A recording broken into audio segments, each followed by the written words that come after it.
This is the edge of our property where the fence line is, and you can see the beach is pretty close to it.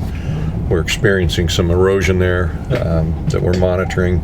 We have an area that we're in right now is essentially a safety area as defined by FAA, and we have a modified safety area because of some of the erosion. But what we did in our master plan is we mapped out where the erosion is, or where the shoreline is rather, and we'll be monitoring that over the future years to see if we're whether it's accreting or whether we're seeing more erosion, so we can. Again, what would you do? We're looking at very long term, and when we get to a certain point, we would start the planning process for possibly extending the runway in the other direction. Would you do? Oh, you would. We have quite a bit of space. We could do a few thousand more feet.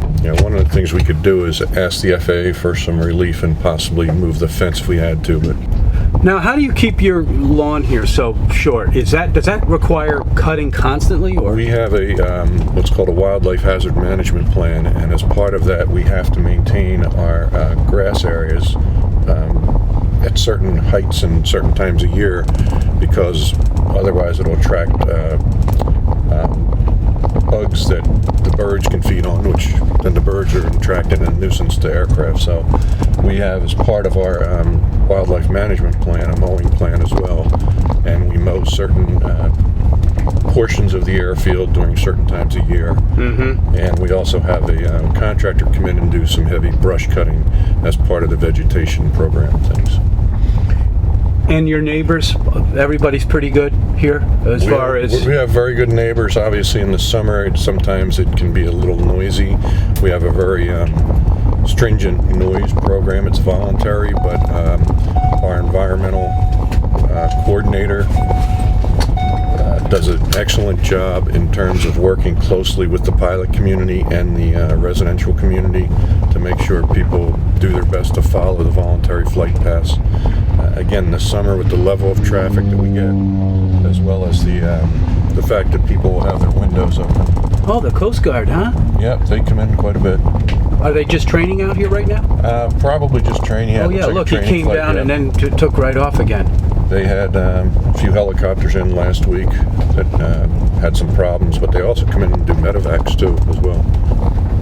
You mean for the hospital? Yes, if it's a very critical, and they're the closest unit, is my understanding. Oh. So it's a critical situation. But they won't land at the hospital. They'll land here. Typically they'll land here. I don't know if they land at the hospital. Okay. But we're also working with the hospital as during their construction, they're going to be relocating their helipad operations here. So we're going to work out a program for that during construction. So what about you, Tom? What do you like to do when you're not being a manager of an airport? I enjoy the island. I like bicycling, beach, a number of those type of activities, like the outdoors, and just enjoying the walking and hiking paths that are on the island. Yeah. It's fantastic.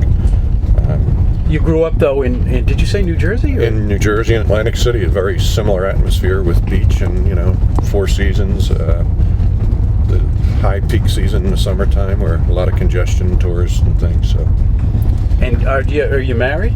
No, I'm divorced. Yeah. You have kids? I have 3 children. Yes. Yeah. What keeps you here? I mean, What drew me here? Yeah. What really attracted me to the job, or at least made my decision much easier, was the staff here. The staff at the airport are very dedicated. They're cross-trained. They cross-utilize their talents. They support each other. I can't say enough about them. That was really one of the big decision-making points when I looked at the position here. And you'll see we'll be coming up on a building up here where our operations department is housed. And typically in a larger airport operations is solely airport operations. Our folks are airport operations. They also fuel the aircraft, and they perform aircraft rescue and firefighting. How many people do we have? 30 full-time, and then we bring on about 20 in the season.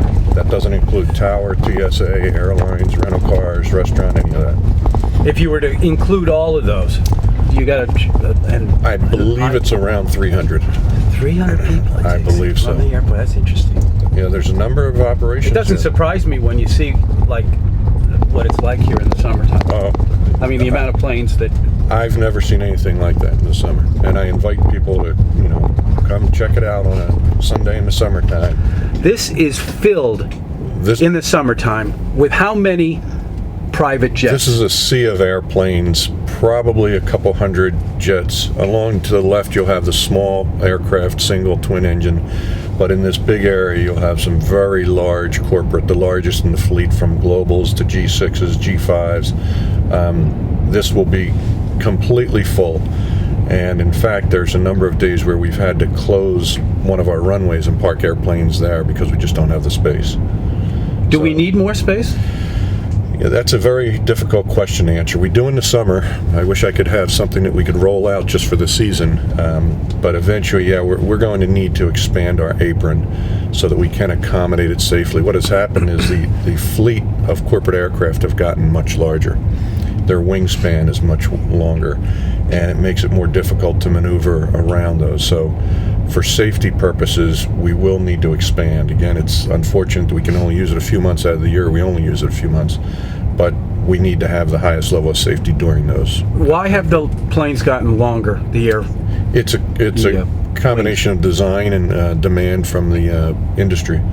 A lot of it is design. They're more efficient airplanes, so you can get, with composite materials, winglets, things like that.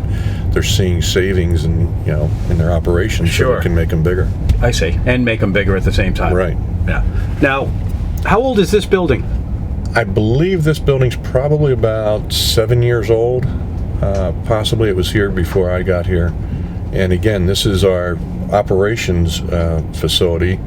It's also aircraft rescue and firefighting. The 3 bays there, we have fire trucks in, and then up in the glass on the second floor is our watch desk.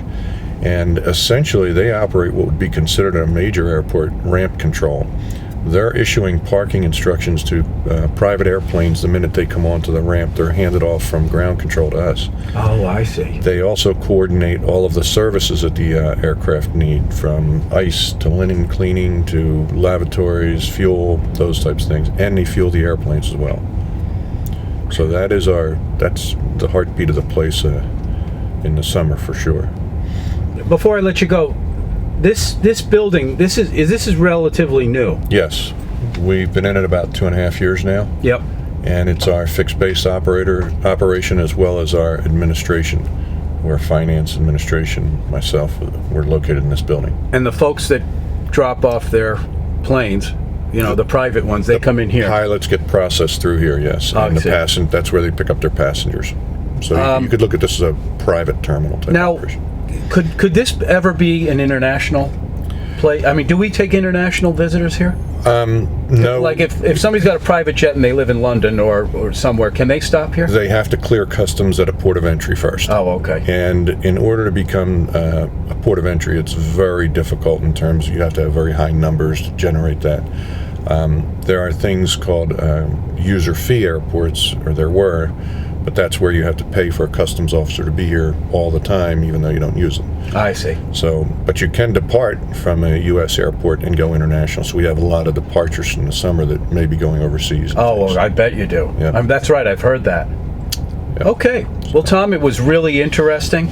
Great. Thank you. Thank you, Gino. And all the best to you. Take care. Have a great Easter. Yep. Thank you very much. See you.